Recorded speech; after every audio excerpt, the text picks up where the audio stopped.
bring in Virginia Republican Congressman and member of the House Armed Services Committee, Rob Wittman. Congressman, welcome. Good afternoon, Mike. Great to be with you. How do you assess what's happening in Ukraine, and is this administration doing enough? It hasn't done enough leading up to this, Mike. The opportunities for us to dissuade Putin should have occurred months ago instead of now. Talks for Putin are not action. He's a vicious opportunist. He's going to look for opportunities here to be belligerent and attacking in that area. He is going to, I believe, invade Ukraine. No two ways about it. The talk now of economic sanctions are things that Putin's willing to suffer through. He's willing to put his people through that suffering in order to attain his objectives strategically in the region. If, as Chairman Milley predicts, Kyiv could fall in 72 hours after an invasion by Russia, then what? It's not easy to send defensive weapons if the Russians are controlling the Ukrainian capital, right? Yeah, at that particular point, all the weapons, all the intelligence, surveillance, and reconnaissance in the world is not going to help a force that is defeated by the Russians. At that particular point, you are limited to what economic sanctions you can put in place. You know, I would argue early on that they should have sanctioned the Nord Stream 2 pipeline. That's where you could have had an effect on Russia. It would have been better earlier on to show presence by NATO in Russian activities there as they began to build up forces along the border. Doing those things now are not going to dissuade Putin. He has in mind what he's going to do. I think he will attack Ukraine, unfortunately.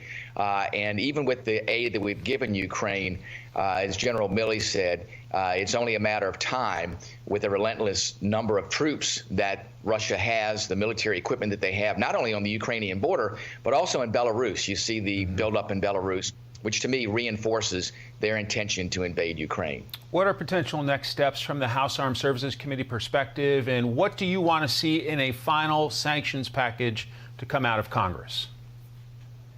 Well, I'm sure that we'll have some hearings to determine what are indeed the options now that we see an invasion imminent. And of course, I hope Putin chooses otherwise, but I am a realist in believing that indeed he will attack. I think at that particular point, we need to understand, what are the full suite of options that the administration is willing to put forward. They talk about those things now. They talk about efforts to bring allies in to impact financial resources that Russia has around the world, to impact the energy that they ship to other nations. But I can tell you, I just don't believe that European allies that are now heavily reliant upon Russian energy are going to do anything substantive there to cut off that energy. So I'm not sure what the full scope of sanctions might be for the United States. I'd be interested to hear and interested to understand how they believe that this now would penalize Putin. Listen, I think he's willing to put his people through suffering. I don't think that these sorts of things make a difference to him. I think he looks at this as a strategic objective, and he's willing to do whatever it takes. You raised energy. The German chancellor is coming to the White House. One would imagine that that would be a key part of the conversation between the president and the German chancellor, right? That's correct. Unfortunately, Germany gets about 40% of their energy from Russia. So for Germany to turn off the spigot, so to speak, is not going to happen, especially in the depths of wintertime. So the question is then what are the things that they can do that would truly have a crippling economic effect on Russia? I don't know the answer to that question. I hope that they have something that is significant, but I think it's going to be difficult to get the European countries that are now more reliant on Russia for energy to be able to cut the spigot off. Let's switch gears to the economy. Jobs report Friday beat expectations, but the prices at the grocery store, the gas station, and more are hitting all Americans in the wallet. What's your view of our economy right now?